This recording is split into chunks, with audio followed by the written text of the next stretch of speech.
Hello everyone and welcome back. Today I am trying something a little bit different. ClanFolk. It is a relatively new game, I believe, but I've been a little bit obsessed with it, so I thought, why not? Although I just dodged it, my key to finding a great seed is finding one that starts with the number 3. There is no science or logic behind this, I just like the number 3. And look, we've doubled up.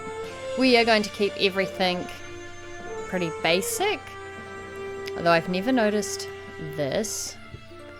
Let's put more wildlife. There's already heaps of mountains. Let's go forest and grassland. And build world. So this is our map. It looks pretty good. Shader options. And we simply want to build clan. There's a bunch of settings here depending on how hard you want to push yourself. I'm not going to push myself because I restart enough. Oh, I had no idea.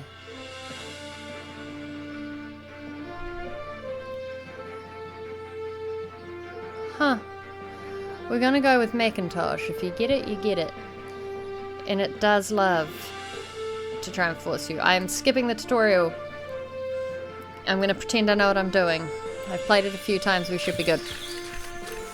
So you do start with your lovelies. Pause that for a second. And a whole bunch of issues. I do find this map takes a little bit... rather the UI takes a little bit to get used to. But... I think it's been quite different to other games I've played, and now that I've had a wee go with it, it is actually quite lovingly set out. Drink zones and wash zones. I don't think at the moment they really interact with each other, but because I hate the idea of washing my hands where I'm about to drink, I do try and find a spot elsewhere. And that also gives us space for when the toilets become a thing.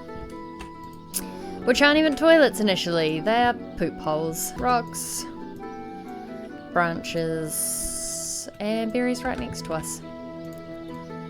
I always forget that mushrooms are a thing.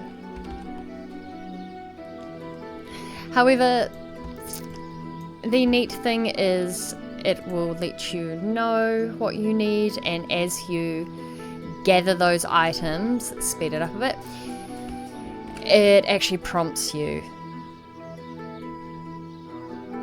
with things that you've unlocked. And if you get lost, you can just click what you need and it brings you to it. I need to try and figure out where I'm going to put things. Dogs just scared the heck out of me. So it's at least slightly logical. And whilst I'm not usually good at logical, we can but try. There may be a ton of background noise today because once again, my beautiful doggos have invaded my recording space, and I don't have the heart to kick them out.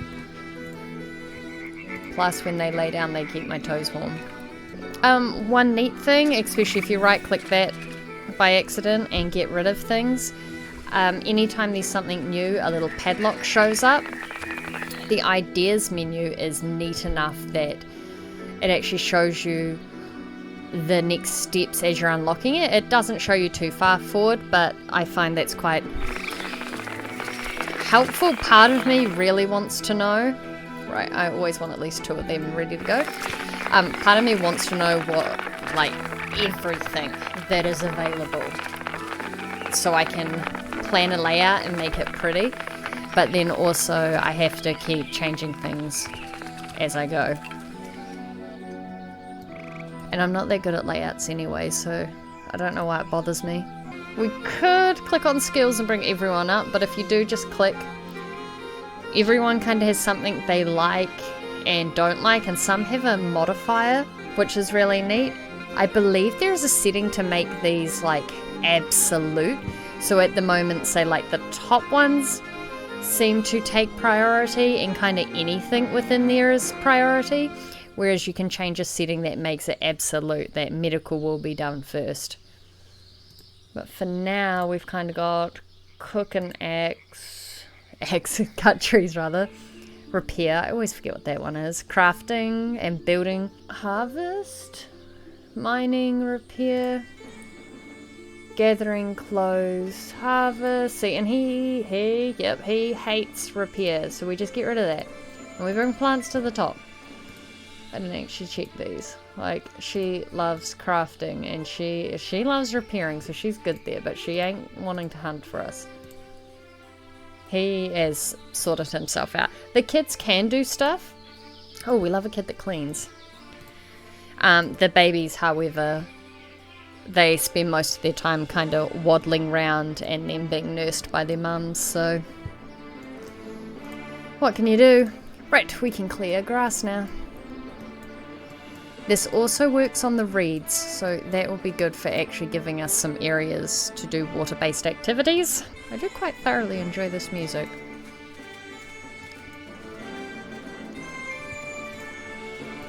Mushies. Cute wee effects.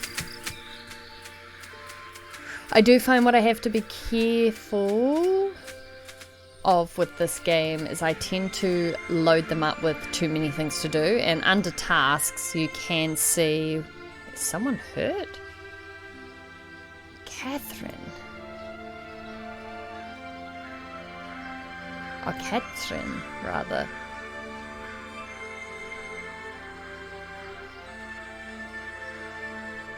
Oh, she's afraid of the dark. Child labour. Oh no. But she's getting older. It's fine. Well, something was wrong. Has anyone else lost health? I don't know, she might have been attacked by an animal or something. But yeah, I do tend to get distracted apparently. Overload my lovelies. Oh, we've paused it, sorry. With jobs. And they do get there eventually, but occasionally they just don't do them in the best order sometimes, which is probably where I should put the strict order of events on, but we do what we can do. It also doesn't help that when I do jobs in particular, I kind of just do quite a massive area, so while this says 158, it's literally counting every single bush or plant that I've asked them to cut. Okay, that's not spicy.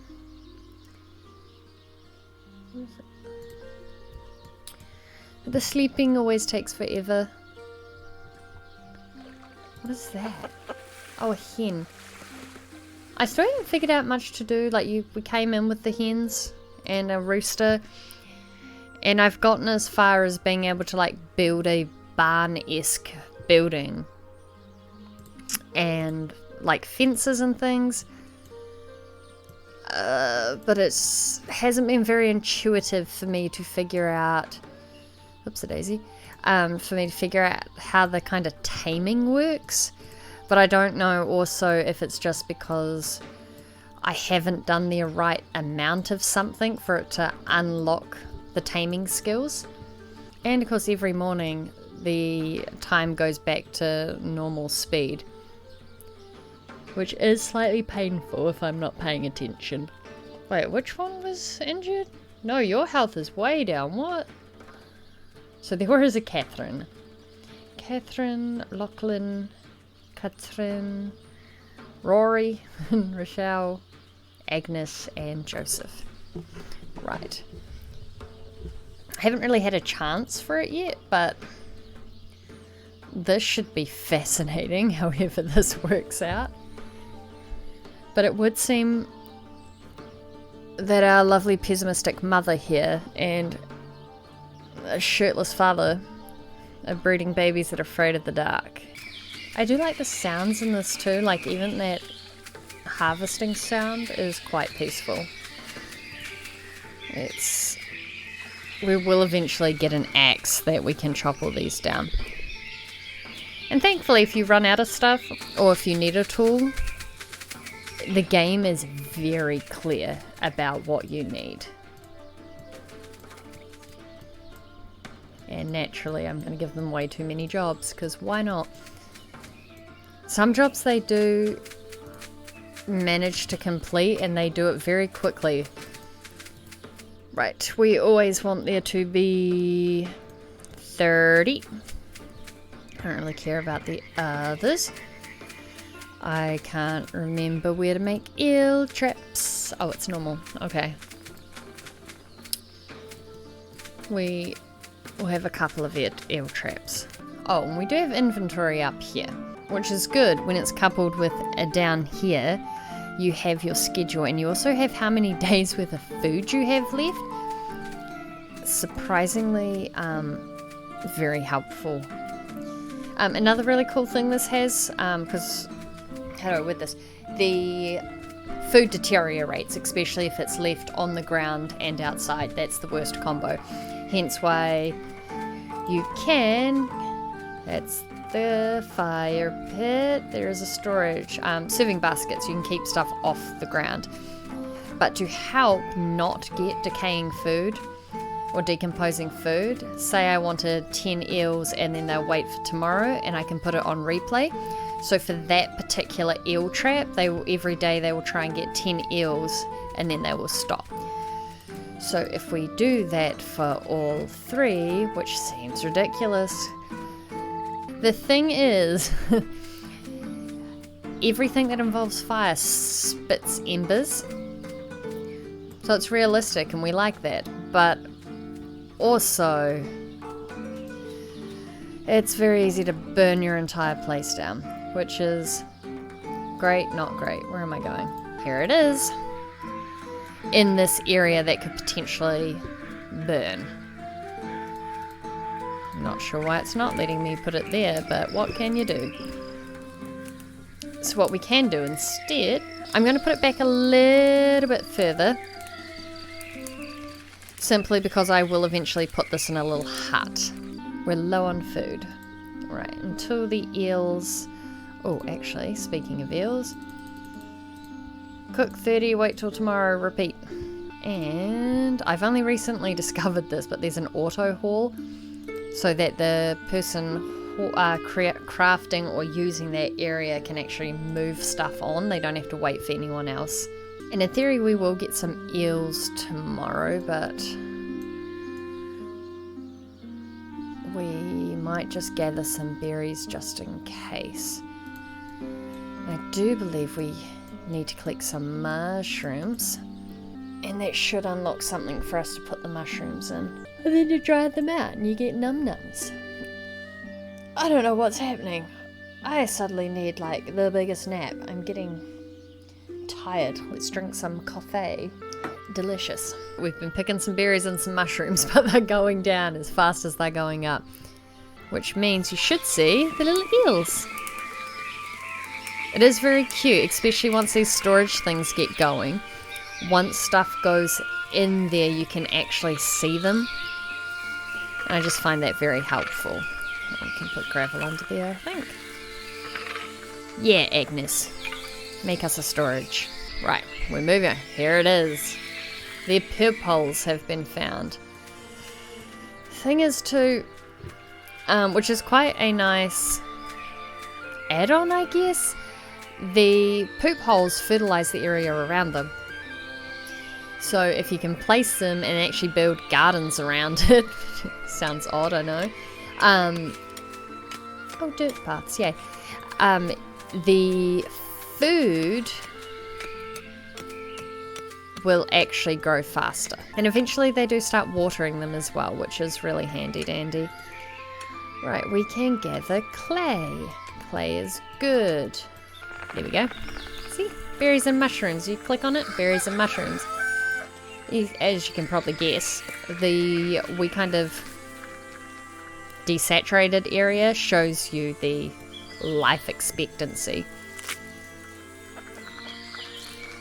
Awesome, and they'll keep going with that. Hopefully soon we can start making some axes.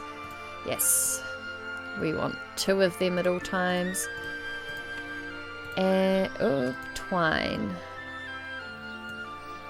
Twine ends up being used quite a lot, so it does pay to have some of that on hand. Dump is also good because they throw out stuff that has degraded. And once they fill it, it kind of disappears. So if we leave this area for now as disposal, it'll actually fertilize this area. And I said that with some confidence, but I'm not confident about that at all, but I'm pretty sure that's what happened. Let's start clearing some area. We're gonna need this area for kind of manufacturing. I'm guessing we're going to build down here somehow. You know what? No. Let's build the housing out here a bit. Just so it's closer to, like, the bathroom and whatnot. Low flammability, no flammability. That is what we want. Yeah, good circle houses. Correction, I might try. Oh, I know. I don't know, but is this the right pattern? Well, it better be, because they've started building them, because I forgot to pause. Oh, look at that. Perfect. I do appreciate in this game, too, that it already differentiates the layers of things. I mean, I absolutely love the game Odd Realm, but because, I guess, effectively the zooming is going up and down layers, you need to be careful where you build roofs and flooring and such, otherwise you get floating bits, and can be a bit of a pain. Stone pick, yay. A bit of a pain, because then you accidentally build stuff floating and your people can't access stuff. I think this is why I also end up getting my wee characters overloaded. It's because I like to build things in twos, and it's unnecessary. And also rooms like this big, it's not needed. Like, these are going to be bedrooms. Hopefully with this being stone, that means we can put some torches in here, and hopefully, I don't actually know how much they light up, but hopefully that'll be enough to keep the kiddlywinks happy. These, however, are very flammable. Doormats, because your floors will get dirty and your people will get grumpy. That is a roof. What am I up to? Walls, please. I don't actually know what other things would go in there, but it's best to be safe, and it's best to pop that on just in case we get a rogue ember on the way. How big to make this? Because that's probably one of the most common things that gets added to, like, hopefully the doors don't burn down. The most common thing added to this is different types of storage, and I mean, like, everything has its own type of storage. For example, already clay, stone, the other logs are the big ones, rocks, hay, tool rack. It's funny, some of these you can twist and some of them you can't, but tool rack's a great one to have heaps of. I wonder if this helps. Let's see, so we've got 26 eels, but that's only 2 days worth of food with our humanoids. No berries, and a singular mushroom. This is quite cool. It just shows you the most trodden areas. So like here, for example, if that's where I added this flooring gravel path, the characters will actually get that benefit of walking on a path. This fascinates me. What are they doing over here? If only this was one more across and I could do lovely flutes down the middle. The flute may stay here for easy access. And a butcher's block for eventually killing some poultry, I would assume. No. So like little buns, clear the grass. No, we want to kill the bunny. There are wee bunnies, they have bunny holes. Eventually we can build like snares to catch them. If anyone knows how, I would love to know how to raise the priority of, say, the building. Like, I figured last time you can multi-select the walls and be like, build these. But is there like something I can just drag over top? Like, because if I want to do the floor... Okay, we did get the floor. that was a fluke. Because when I did it over here, I did not. Like, if I just want the entire section. I don't know. What I do know is that I'm back to having 730 odd tasks. 690 of them are for building though, so that's okay. They have gorgeous wee designs for these. Everything just looks so nice and it fits. Perfect. Compost. This way we can really chuck out all the rotten food and... I mean, I would... Graves. Jesus. Are we that close to death? Hopefully the chicken poop can go in this. I'm just realizing now, because I readjusted my headphones, that my dogs are snoring. So if you've been able to hear that the whole time, you're welcome. They're just lovely little snooze machines. Such good babies. I'm assuming that by having the need for one to be in storage all the time, if someone's wearing it, it doesn't count. Because I think the first game I made of this, I made enough clothes for everyone, but no one wanted to wear them, and I honestly wasn't sure how to force them into the clothing. It's not like RimWorld where you could select one. Well, actually, now that I say that, I don't know. I don't know if you can actually just like click them into things. Paddock, except we will need gates, and I like having mini gates because then you can get in and out in more places. But this is where I get confused. I'm not sure if I have to do anything to get these animals in here, or if they like self-tame, if tame will become like a job. Oh wow, we've got a lot of... I need to stop. Sit like this. That's practically our work zone, isn't it? Apart from the mining. I will not touch this until the task list gets small. And I will determine what number small is when I see it. So for now, enjoy a time lapse.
Well, it looks like our magic number is going to be just under 300. However, it's about to shoot back up because we are out of rock. The auto on there should get the twine going.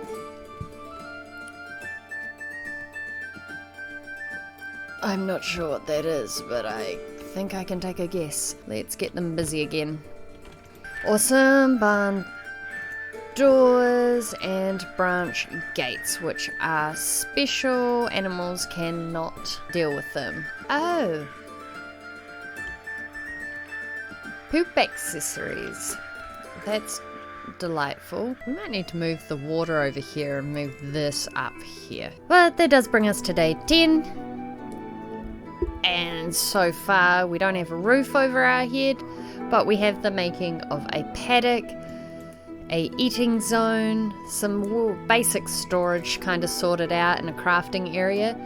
The bases for the houses down, it's just going to be constructing the walls and everything so that it's a proper house, but at least the bedding is in so our wee characters can live. And we have 3 poop holes. So all is looking mighty grand. And this fox hasn't killed anyone. Although he ain't looking good. But for now, I will need to sign off. And hopefully, when we come back with another episode, this might be built and we might be able to venture further down the list, because there is still quite a bit to go. But thank you for watching. I'll see you in the next one. Bye bye.